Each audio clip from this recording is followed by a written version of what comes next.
शाक्यमुनि बुद्ध की एक प्रतिष्ठित छवि इस ऐतिहासिक नेता की भव्यता को समझने के लिए पर्याप्त है, जिन्होंने भारत के सामाजिक और राजनीतिक ढांचे को प्रभावित किया। बौद्ध शिक्षाओं और बौद्ध दर्शन में एक अभूतपूर्व आकर्षण था, जो तब भी उतना ही प्रासंगिक था जितना आज है। अगर आपको बुद्ध के बारे में पढ़ने या सीखने का मौका नहीं मिला है, तो यह आपके लिए उन्हें जानने और उनसे जुड़ने का मौका है, जिस तरह से आपने अब तक नहीं सोचा होगा। हमारे साथ बने रहें, क्योंकि हम आपको दुनिया के सबसे प्रभावशाली लोगों में से एक के जीवन में ले जाते हैं जो लाखों वर्षों में धरती पर चले।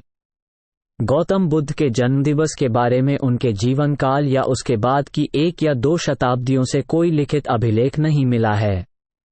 हालांकि अधिकांश लोग स्वीकार करते हैं कि महान आध्यात्मिक गुरुओं में से यह एक मगध साम्राज्य के शासक बिंबिसार लगभग 558 लगभग 491 बीसी या लगभग 400 बीसी के शासनकाल के दौरान महाजनपद युग में रहते थे, शिक्षा देते थे और मठवासी व्यवस्था की स्थापना करते थे। उनकी मृत्यु अजातशत्रु के शासनकाल के शुरुआती वर्षों के दौरान हुई, जो बिंबिसार के उत्तराधिकारी थे। उनके जीवन के लिए एक और व्यापक रूप से स्वीकृत समय सीमा 563 बीसी और 483 बीसी के बीच है। हाल ही में उनकी मृत्यु की तिथि 411 और 400 बीसी के बीच बताई गई है, जबकि 1988 में आयोजित एक संगोष्ठी में निश्चित राय प्रस्तुत करने वालों में से अधिकांश ने बुद्ध की मृत्यु के लिए 400 बीसी के 20 वर्ष या उससे अधिक की तिथियां दी थीं। हालांकि इन वैकल्पिक कालक्रमों को सभी इतिहासकारों ने स्वीकार नहीं किया है।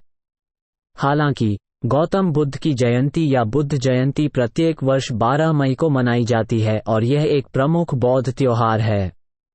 प्रारंभिक ग्रंथों के साक्ष्य बताते हैं कि सिद्धार्थ गौतम बुद्ध का जन्म शाक्य वंश में हुआ था, जो पूर्वी भारतीय उपमहाद्वीप के बाहरी इलाके में बसा हुआ समुदाय था। बौद्ध परंपरा के अनुसार इस स्थान को लुम्बिनी, आधुनिक नेपाल में, कहा जाता था। उनका पालन पोषण शाक्य की राजधानी कपिलवस्तु में हुआ था, जो संभवतः नेपाल में वर्तमान तिलोराकोट या भारत में पिपरवा रहा होगा। गौतम का जन्म एक क्षत्रिय के रूप में हुआ था, जो शाक्य वंश के प्रमुख चुने गए शुद्धोधन के पुत्र थे, जिनकी राजधानी कपिलवस्तु थी। उनकी मां का नाम माया देवी था और वह एक कोलीय राजकुमारी थीं। किंवदंती है कि जिस रात सिद्धार्थ गर्भ में थे, उन्होंने सपना देखा कि 6 सफेद दांतों वाला एक सफेद हाथी उनके दाहिने हिस्से में प्रवेश कर रहा है। शाक्य परंपरा के अनुसार जब रानी माया गर्भवती हुईं, तो वह बच्चे को जन्म देने के लिए कपिलवस्तु, अपने पिता के राज्य, चली गईं। हालांकि ऐसा कहा जाता है कि गौतम का जन्म लुम्बिनी के रास्ते में 1 साल के पेड़ के नीचे एक बगीचे में हुआ था।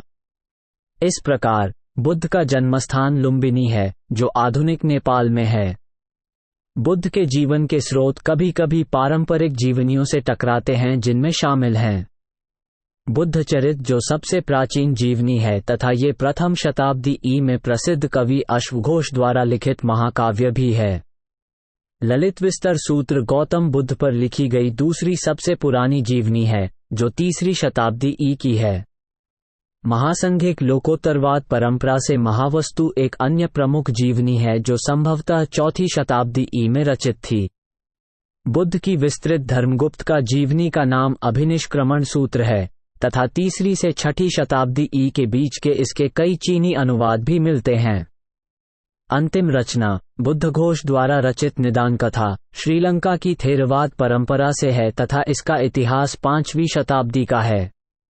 गौतम बुद्ध के जीवन से संबंधित जानकारी के अन्य महत्वपूर्ण स्रोत सिद्धार्थ गौतम द्वारा गौतम बुद्ध के निर्माण की कहानी, कपिलवस्तु के शाक्य सरदार शुद्धोधन और लुम्बिनी के राजा की बेटी रानी माया के घर जन्मे बुद्ध की एक कहानी है, जिसे हर किसी को सुनना चाहिए। ऐसा माना जाता है कि उनका जन्म लुम्बिनी के रास्ते में 1 साल के पेड़ के नीचे हुआ था। शिशु को सिद्धार्थ नाम दिया गया, जिसका अर्थ है वह जो अपने लक्ष्य को प्राप्त करता है। उसके जन्म के 5 दिन बाद हुए एक समारोह में, जिसमें 8 ब्राह्मण विद्वानों को भविष्य पढ़ने के लिए आमंत्रित किया गया था, उन सभी ने दोहरी भविष्यवाणी की कि शिशु या तो एक महान राजा बनेगा या एक महान पवित्र व्यक्ति, सिवाय सबसे कम उम्र के ब्राह्मण कोंडना के, जिन्होंने स्पष्ट रूप से भविष्यवाणी की कि सिद्धार्थ बुद्ध बनेंगे। एक सुरक्षित बचपन और युवावस्था। राजा शुद्धोदन अपने बेटे को महान राजा बनाने की कामना करते हुए उसे मानवीय पीड़ा और धार्मिक शिक्षाओं से दूर रखते थे। कपिलवस्तु के राजकुमार के रूप में 29 साल बिताने के बाद सिद्धार्थ को आखिरकार बाहरी दुनिया की झलक मिली। ऐसा हुआ कि गौतम ने अपने लोगों से मिलने का फैसला किया और इस प्रयास में उन्होंने पहली बार एक वृद्ध व्यक्ति को देखा। उनके सारथी चन्ना ने उन्हें समझाया कि सभी लोग बूढ़े होते हैं। आगे की यात्राओं में उन्हें एक बीमार व्यक्ति, एक सड़ती हुई लाश और एक तपस्वी मिले। दुनिया के बारे में उनकी समझ ने सुझाव दिया कि वे ध्यान और तपस्वी बनकर इन सभी दुखों को दूर कर सकते हैं, और इस प्रकार उन्होंने आत्मज्ञान प्राप्त करने के लिए शाही जिम्मेदारियों और परिवार को छोड़ने का फैसला किया। बुद्ध का ज्ञानोदय। महल छोड़ने के बाद बुद्ध 6 साल की अवधि में एक स्थान से दूसरे स्थान पर गए, ध्यान की तकनीक सीखते और उसमें महारत हासिल करते रहे। एक बार तो वे ऐसे मुकाम पर पहुंच गए जहां उन्होंने खुद को भूखा रखा, लेकिन बदले में उन्हें कोई आध्यात्मिक जागृति नहीं मिली। अंत में बिहार के बोधगया में बोधि वृक्ष के नीचे 49 दिनों तक ध्यान करने के बाद सिद्धार्थ वही बन गए जो उनके लिए भविष्यवाणी की गई थी, बुद्ध, जागृत व्यक्ति। जागृति के साथ ही आत्मज्ञान के लिए सबसे महत्वपूर्ण शिक्षा सामने आई, मध्यम मार्ग, जिसका अर्थ है आत्म भोग और आत्म पीड़ा की चरम सीमाओं से दूर एक मार्ग का अनुसरण करना। बुद्ध ने आत्मज्ञान को स्वयं प्राप्त करने पर भी जोर दिया। कहा जाता है कि आत्मज्ञान के बाद उन्होंने अपने जीवन के 45 साल उत्तर प्रदेश, बिहार और दक्षिणी नेपाल के विभिन्न हिस्सों में उपदेश और शिक्षा देने में बिताए। यहाँ बुद्ध की शिक्षा के स्तंभ दिए गए हैं। 3 रत्न। बौद्ध धर्म के आदर्शों को सामूहिक रूप से 3 रत्न या 3 खजाने के रूप में जाना जाता है। इन्हें अपने जीवन का केंद्रीय सिद्धांत बनाकर ही आप बौद्ध बन सकते हैं। ये हैं बुद्ध, पीला रत्न। बुद्ध से तात्पर्य दोनों से है, ऐतिहासिक बुद्ध और स्वयं बुद्धत्व का आदर्श।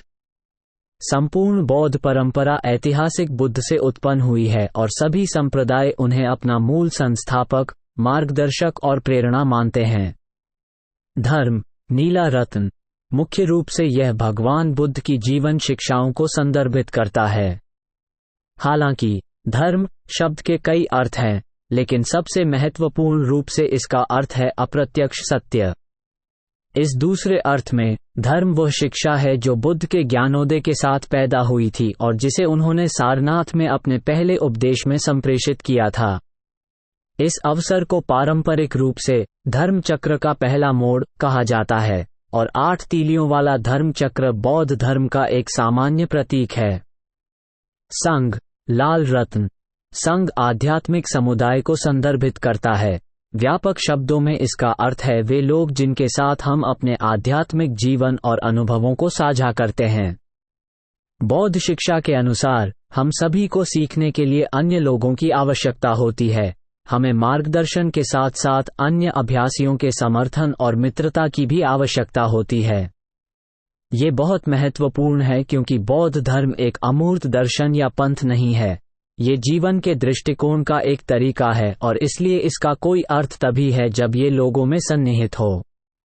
अगर हमें धर्म का अभ्यास करना है तो हमें दूसरों के उदाहरण और शिक्षा की आवश्यकता है जिन्होंने हमसे पहले ऐसा किया है, खासकर वे जिन्होंने स्वयं वास्तविकता की प्रकृति में अंतर्दृष्टि प्राप्त की है। इसलिए 3 रत्नों में से तीसरा रत्न संघ या आध्यात्मिक समुदाय है। 4 आर्य सत्य। प्रथम धर्म चक्र। दुख। बुद्ध हमें यह एहसास दिलाते हैं कि जीवन में किसी न किसी रूप में दुख सदैव बना रहता है। दुख का कारण लालसा और अज्ञानता है, जिसका अर्थ है कि हम अपने गलत विश्वास, लालच या अहंकार के कारण पीड़ित हैं। दुख का अंततः अच्छी खबर यह है कि हमारी समस्याएं अस्थायी हैं और दुख समाप्त हो सकते हैं क्योंकि जागृत मन हमेशा हमारे लिए उपलब्ध है। मार्ग। बुद्ध ने उपदेश दिया कि ध्यान का अभ्यास करके, ज्ञान विकसित करके, तथा अनुशासित जीवन जीकर हम आत्मज्ञान और दुख से मुक्ति की यात्रा कर सकते हैं। धर्म के दो अन्य चक्र हैं, प्रज्ञा सिद्धि सूत्र और उद्देश्य भेद सूत्र। जबकि ये शिक्षाएं बौद्ध धर्म के महायान या महायान का स्रोत हैं, जिसमें बुद्ध बताते हैं कि दूसरों के लिए पूर्ण ज्ञान या बुद्धत्व कैसे प्राप्त किया जाए। हीनयान शिक्षाओं में बुद्ध बताते हैं कि अकेले अपने लिए दुख से मुक्ति कैसे प्राप्त की जाए। महायान और हीनयान दोनों परंपराएं एशिया में फली फूलीं, पहले भारत में और फिर तिब्बत जैसी जगहों पर। त्रिविध मार्ग। इस मार्ग का एक और महत्वपूर्ण सूत्रीकरण नैतिकता, ध्यान और ज्ञान का त्रिविध मार्ग है। इसे एक प्रगतिशील मार्ग के रूप में देखा जाता है, क्योंकि नैतिकता और स्पष्ट विवेक ध्यान के लिए आधार प्रदान करते हैं, जिसके आधार पर ज्ञान विकसित हो सकता है। त्रिविध मार्ग में शामिल हैं नीति। बुद्ध ने उपदेश दिया कि जीने के लिए कर्म करना है और हमारे कर्मों के हमारे और हमारे आसपास के लोगों के लिए हानिकारक या लाभकारी परिणाम होते हैं। बौद्ध मूल नैतिक संहिता को 5 उपदेशों के रूप में जाना जाता है, जो प्रशिक्षण के सिद्धांत हैं। बौद्ध परंपरा स्वीकार करती है कि जीवन जटिल है और कई कठिनाइयों के साथ आता है। ये सुझाव देता है कि सभी परिस्थितियों में कोई भी एक कार्य सही नहीं हो सकता है, हालांकि यह कार्य को सही या गलत के रूप में नहीं बल्कि कुशल, कुशल या अकुशल, अकुशल के रूप में परिभाषित करता है। ध्यान। ध्यान त्रिविध मार्ग का दूसरा चरण है और जहां तक बौद्ध धर्म का प्रश्न है, इस चरण का महत्व बुद्ध के समय से ही और उनके ज्ञान प्राप्ति की यात्रा से रहा है। बुद्धि। बुद्ध ने सिखाया कि मानवीय विपत्तियों का मूल कारण हमारा अस्तित्वगत अज्ञान है। इसे समाप्त करने के लिए हमें उन शिक्षाओं को सुनने और उन पर विचार करने की आवश्यकता है जो जीवन के बौद्ध दृष्टिकोण को दर्शाती हैं। प्रज्ञा या ज्ञान का अर्थ है सत्य की अपनी प्रत्यक्ष समझ विकसित करना। आर्य अष्टांगिक मार्ग। इसे त्रिविध मार्ग का विस्तारित संस्करण माना जा सकता है और यह वास्तव में बुद्ध की एक महत्वपूर्ण और व्यापक रूप से ज्ञात शिक्षा है। परंपरागत रूप से इस शिक्षा को सही अभ्यास के 8 क्षेत्रों या अंगों के रूप में देखा जाता है, जिनका एक दूसरे से संबंध है और धर्म के लिए एक एकीकृत दृष्टिकोण में प्रत्येक आवश्यक तत्व है। सही समझ या पूर्ण दृष्टि, सही संकल्प या उत्तम भावना, सही भाषण या उत्तम भाषण, सही कार्य या उत्तम कार्य, सही आजीविका या उत्तम आजीविका, सही प्रयास या संपूर्ण प्रयास, सही सचेतनता या पूर्ण जागरूकता, सही ध्यान या पूर्ण समाधि। आधुनिक विश्व में बौद्ध शिक्षाओं की प्रासंगिकता। बौद्ध धर्म में बहुत कुछ है और यह हर समय प्रासंगिक है। दलाई लामा के अनुसार बौद्ध विज्ञान और बौद्ध दर्शन में सभी को देने के लिए बहुत कुछ है। बौद्ध विज्ञान और दर्शन में उपलब्ध शिक्षाओं और अंतर्दृष्टि से लाभ उठाने के लिए हमें बौद्ध धर्म को देखने या उसमें रुचि रखने की आवश्यकता नहीं है। अगर देखा जाए तो बौद्ध विज्ञान मानव मनोविज्ञान से संबंधित है। यह इस बात का गहन विश्लेषण है कि मन, भावनाएं, धारणा कैसे काम करती हैं। ये तर्क के क्षेत्र और ब्रह्मांड विज्ञान में अंतर्दृष्टि से भी संबंधित है। दूसरी ओर बौद्ध दर्शन वास्तविकता से संबंधित है, वास्तविकता की हमारी समझ और कोई व्यक्ति वास्तविकता के बारे में कल्पनाओं और अनुमानों का कैसे खंडन कर सकता है। इसके बारे में विस्तृत अध्ययन करने पर कोई व्यक्ति बौद्ध दर्शन और विज्ञान दोनों को मन को प्रशिक्षित करने और जीवन के प्रति अधिक लाभकारी दृष्टिकोण विकसित करने में सहायक पा सकता है। इसलिए भले ही कोई व्यक्ति बौद्ध धर्म को धर्म के रूप में स्वीकार न करे, लेकिन इसकी शिक्षाओं के अनुसार जीना सीखता है, वो एक खुशहाल और धन्य जीवन जी सकता है। बुद्ध और बौद्ध धर्म का योगदान।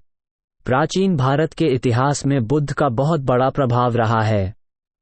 बुद्ध की जीवन गाथा और उनकी शिक्षाओं ने देश को बड़े सामाजिक और राजनीतिक बदलावों से गुजरने में मदद की।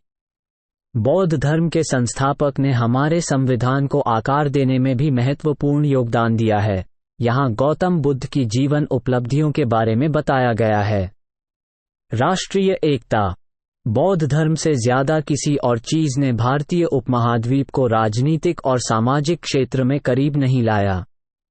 इस धर्म ने भारतीयों में राष्ट्रीय भावना को बढ़ावा दिया और इसने किसी तरह जाति व्यवस्था के वर्चस्व को तोड़ दिया जो इस एकता की प्राप्ति के रास्ते में खड़ी थी। यह मुख्य रूप से इस एकता और सामाजिक सद्भाव के कारण ही था कि मौर्य एक शक्तिशाली साम्राज्य स्थापित कर सके। बौद्ध धर्म के इस योगदान को ई.बी. हेवेल ने स्वीकार किया है जब उन्होंने कहा था, सामाजिक और राजनीतिक क्षेत्र में बौद्ध धर्म ने भारत में राष्ट्रीय भावना को विकसित करने में वही भूमिका निभाई है जो ईसाई धर्म ने 7वीं शताब्दी में सैक्सन पदानुक्रम के विविध तत्वों को एकीकृत करने के लिए निभाई थी। हिंसक भावना पर अंकुश। बौद्ध धर्म ने अहिंसा पर जोर दिया, जिसका लोगों पर बहुत प्रभाव पड़ा। ये सर्वविदित है कि सम्राट अशोक ने बौद्ध धर्म के प्रभाव में आकर युद्ध का परित्याग कर दिया और अहिंसा का पालन करना शुरू कर दिया। बाहरी दुनिया से संपर्क। भारत में बौद्ध धर्म अशोक और कनिष्क मुख्य रूप से जैसे राजाओं के समर्थन से सीमा पार जाने वाला पहला धर्म बन गया। ये धर्म चीन, Japan, Mongolia, Myanmar, Indonesia, Tibet और श्रीलंका जैसे देशों में फैल गया। जैन सरकार के अनुसार विदेशी देशों में बौद्ध धर्म के प्रसार के कारण विदेशियों ने भारत को एक पवित्र स्थान और अपने धर्म के स्रोत के रूप में माना। बाहरी दुनिया के साथ इस संपर्क ने इन देशों के साथ राजनीतिक और वाणिज्यिक संबंधों को भी बढ़ावा दिया। एक सरल और बोधगम्य धर्म। के.एम. पणिकर के अनुसार आम आदमी के लिए ये बौद्ध धर्म वास्तव में एक नया धर्म था। इसमें कोई गुप्त मंत्र नहीं थे, कोई महंगे यज्ञ या बलिदान नहीं थे और वास्तव में उपनिषदों की तरह कोई कठिन सिद्धांत नहीं थे, और इस प्रकार यह एक ऐसा धर्म बन गया जिसका पालन आम लोग आसानी से कर सकते थे। नैतिकता और मूल्यों में जोड़ा गया। बौद्ध धर्म नैतिकता के पाठों के साथ आया और लोगों को दान, पवित्रता, आत्म बलिदान, सत्यनिष्ठा, वासनाओं पर नियंत्रण, विचारों और कार्यों में जीवित प्राणियों को चोट न पहुंचाने जैसे गुणों का अभ्यास करने का निर्देश दिया। ऐसा नहीं है कि ये गुण लोगों को ज्ञात नहीं थे क्योंकि इनका उल्लेख उपनिषदों में किया गया है, लेकिन ये बौद्ध धर्म ही था जिसने इन गुणों को वास्तविक व्यवहार में लाया। शिक्षा। बौद्ध धर्म ने शिक्षा के क्षेत्र में भी महत्वपूर्ण योगदान दिया। बौद्ध संघ और विहार शिक्षा के केंद्र के रूप में काम करते थे, जहां दूर दूर से छात्र शिक्षा प्राप्त करने आते थे, यहां तक कि विदेशों से भी। नालंदा, तक्षशिला और विक्रमशिला, जिन्हें महान शिक्षा केंद्रों के रूप में ख्याति मिली, वास्तव में मूल रूप से केवल बुद्ध विहार थे। कला का विकास। कला, वास्तुकला, मूर्तिकला के क्षेत्र में भी बौद्ध धर्म का सराहनीय योगदान देखा जा सकता है। बेहतरीन वास्तुकला के उदाहरण विहार, मंडप, यज्ञशाला, वेदियों के साथ साथ स्तूपों के रूप में देखे जा सकते हैं। ये ध्यान देने वाली बात है कि बौद्ध धर्म के लोग ही सबसे पहले गुफा मंदिर बनवाने वाले थे। बौद्ध कला की पद्धति निरंतर वर्णन की थी और इस्तेमाल की जाने वाली तकनीक स्मृति चित्र में से एक थी। बुद्ध और बौद्ध धर्म के बारे में रोचक तथ्य जो आप नहीं जानते। बुद्ध का जीवन और उनकी शिक्षाएं शानदार रही हैं, और किसी भी अन्य प्रमुख नेता की तरह उनके जीवन में भी बौद्ध धर्म और बुद्ध के बारे में कुछ आश्चर्यजनक और रोचक तथ्य शामिल हैं, जो शायद आप नहीं जानते होंगे। यहाँ बुद्ध के बारे में कुछ रोचक तथ्यों की एक झलक दी गई है। बौद्ध धर्म शब्द 1830 के दशक में पश्चिमी विद्वानों द्वारा गढ़ा गया था। बौद्ध लोग वास्तव में अपने धर्म को बौद्ध धर्म नहीं कहते हैं। बुद्ध के 360 मिलियन अनुयायियों के साथ बौद्ध धर्म दुनिया का चौथा सबसे बड़ा धर्म है। बौद्ध लोग किसी सर्वोच्च सत्ता या सृजनकर्ता ईश्वर में विश्वास नहीं करते। ध्यान और सजगता पर जोर देने के कारण बौद्ध धर्म को अक्सर धर्म के बजाय मनोविज्ञान का एक रूप माना जाता है। बुद्ध उतने मोटे नहीं थे जितना कि उनके कई चित्रणों में दिखाया गया है। उन्हें इस तरह से चित्रित किया गया था क्योंकि यह पूर्व के कई देशों में खुशी का प्रतीक है। वास्तव में माना जाता है कि बुद्ध सभी चीजों में संयम का अभ्यास करते थे।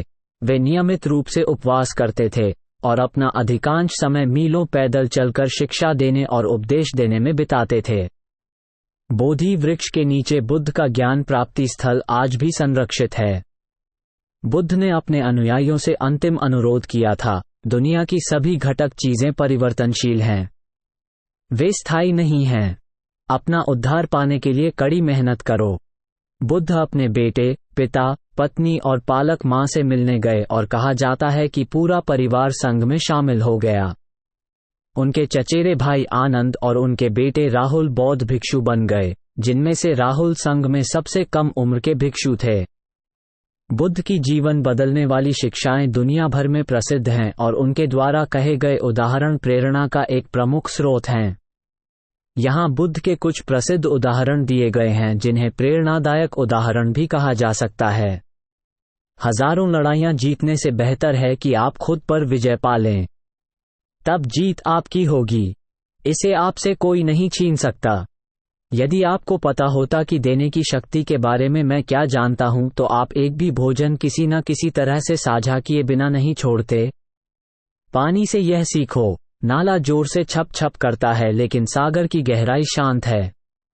मैं कभी नहीं देखता कि क्या किया गया है, मैं केवल ये देखता हूं कि क्या किया जाना बाकी है। तुम जिसके पीछे पड़ते हो उसी को खो देते हो। अतीत पहले ही जा चुका है, भविष्य अभी तक नहीं आया है। आपके पास जीने के लिए सिर्फ एक पल है। परेशानी यह है कि तुम्हें लगता है तुम्हारे पास समय है। जब आप चलते हैं, खाते हैं और यात्रा करते हैं, तो वहीं रहें जहां आप हैं। अन्यथा आप अपने जीवन का अधिकांश हिस्सा खो देंगे। आपका काम है अपने काम को खोजना और फिर पूरे दिल से उसमें खुद को समर्पित करना। किसी भी बात पर विश्वास मत करो, चाहे आपने इसे कहाँ पढ़ा हो या इसे किसने कहा हो। इससे कोई फर्क नहीं पड़ता कि यह मैंने कहा है, जब तक कि यह आपके अपने तर्क और आपके अपने सामान्य ज्ञान से सहमत न हो। जीभ एक तेज चाकू की तरह है, बिना खून निकाले मार देती है। सभी को ये त्रिगुण सत्य सिखाएं, उदार हृदय, दयालु भाषण तथा सेवा और करुणा का जीवन वे चीजें हैं जो मानवता को नवीनीकृत करती हैं। प्रत्येक मनुष्य अपने स्वास्थ्य या रोग का स्वयं निर्माता है। झूठ बोलने से बचना अनिवार्यतः स्वास्थ्यकर है। बुरे कामों से उसी तरह दूर रहो जैसे जीवन से प्रेम करने वाला व्यक्ति जहर से दूर रहता है। क्रोध को अपने अंदर समाये रखना जहर पीने और दूसरे व्यक्ति के मरने की उम्मीद करने जैसा है। आप जो सोचते हैं, आप बन जाते हैं। आप जो महसूस करते हैं, आप उसे आकर्षित करते हैं। आप जो कल्पना करते हैं, आप उसका सृजन करते हैं। खुशी उन लोगों को कभी नहीं मिलेगी जो उनके पास पहले से मौजूद चीजों की सराहना करने में विफल रहते हैं। ये सोचना हास्यास्पद है कि कोई और आपको खुश या दुखी कर सकता है। जब आपको एहसास होगा कि सब कुछ कितना सही है, तो आप अपना सिर पीछे झुकाएंगे और आसमान की ओर देखकर हंसेंगे। बुद्ध के जीवन के महत्वपूर्ण स्थान। कहा जाता है कि अपने 45 साल के शिक्षण और उपदेश देने वाले जीवन के दौरान बुद्ध ने बहुत यात्राएं की। हालांकि गौतम के जीवन से जुड़े कुछ स्थान ऐसे भी हैं जो भारत और नेपाल में लोकप्रिय बौद्ध स्थल भी हैं। भारत और नेपाल में इनमें से कुछ बौद्ध यात्रा स्थल महत्वपूर्ण तीर्थस्थल के रूप में भी काम करते हैं। लुम्बिनी, भगवान बुद्ध का जन्म स्थान माना जाने वाला ये स्थान आधुनिक नेपाल में स्थित है। बोधगया, ये स्थान भारत के बिहार में है और माना जाता है कि यहीं पर महाबोधि वृक्ष के नीचे ज्ञान की प्राप्ति हुई थी। सारनाथ, ये स्थान भारत में वाराणसी के प्रसिद्ध स्थल पर स्थित है और कहा जाता है कि यह बुद्ध के प्रथम उपदेश का स्थान है। कुशीनारा, ये स्थान भारत नेपाल सीमा पर स्थित है और माना जाता है कि यह वह स्थान है जहां बुद्ध ने अंतिम सांस ली थी। श्रावस्ती, भारत में ये स्थान उस स्थान के रूप में जाना जाता है जहां बुद्ध ने चमत्कार किए थे। राजगीर, बिहार में स्थित यह वह स्थान है जहां बुद्ध ने एक उग्र जंगली हाथी को शांत किया था। संकस्सा, भारत में एक स्थान ऐसा माना जाता है कि बुद्ध स्वर्ग में आदिधम का उपदेश देने के बाद यहीं लौटे थे। वैशाली, भारत में एक ऐसा स्थान है जहां माना जाता है कि बुद्ध ने भिक्षुणी संघ की स्थापना की थी। बुद्ध की मृत्यु, बुद्ध की मृत्यु के बारे में दो सिद्धांत हैं। पहला ये कि बुद्ध ऐसे व्यक्ति हो सकते हैं जो दुनिया के अंत तक जीवित रह सकते हैं, बशर्ते कि कोई उन्हें ऐसा करने के लिए आमंत्रित करे। वह ऐसे व्यक्ति हैं जो अपनी मृत्यु का समय खुद तय कर सकते हैं। चूंकि आनंद उन्हें दुनिया की उम्र या उससे भी ज्यादा समय तक जीवित रहने के लिए आमंत्रित करने में विफल रहे, इसलिए बुद्ध ने सांसारिक क्षेत्र छोड़ दिया। दूसरी और ज्यादा व्यवहारिक कहानी कहती है कि बुद्ध बूढ़े हो रहे थे और उनकी सेहत भी गिर रही थी। वैशाली में अपने अंतिम एकांतवास के दौरान भयंकर दर्द के कारण उनकी जान जा सकती थी। ऐसा कहा जाता है कि बुद्ध ने अपने उदार मेजबान कुंडा लोहार द्वारा पेश किए गए विशेष व्यंजन को खाने के बाद अपनी अप्रत्याशित बीमारी और मृत्यु को स्वीकार किया। हालांकि बुद्ध ने अपने परिचारक आनंद को कुंदा को ये समझाने का निर्देश दिया कि उनके यहाँ खाया गया भोजन बीमारी से संबंधित नहीं है और यह पुण्य का स्रोत है, क्योंकि यह बुद्ध के लिए अंतिम भोजन था। विद्वान मेटानंदो और वॉन हेनुबर सुझाव देते हैं कि बुद्ध की मृत्यु भोजन विषाक्तता के बजाय मेसेंटेरिक रोदगलन से हुई, जो बुढ़ापे का लक्षण है। बुद्ध की मृत्यु विशाखा के चंद्र महीने, जो मई या जून में पड़ता है, की पूर्णिमा की रात को हुई थी। उनकी जयंती को बुद्ध पूर्णिमा के रूप में जाना जाता है। उनके अंतिम शब्द बताए जाते हैं, सभी मिश्रित चीजें, संस्कार, नाशवान हैं। परिश्रम के साथ अपनी मुक्ति के लिए प्रयास करो। बुद्ध भारतीय समाज में आमूलचूल परिवर्तन के लिए एक महत्वपूर्ण स्रोत रहे हैं। उनकी शिक्षाएं और आत्म साक्षात्कार की उनकी अनूठी अवधारणा भारतीय दर्शन में एक आधारशिला है।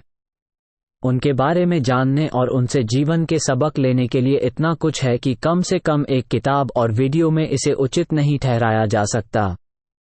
ये सिर्फ हमारा विनम्र प्रयास था कि आप तक बुद्ध और उनके जीवन की एक झलक पहुंचाई जाए।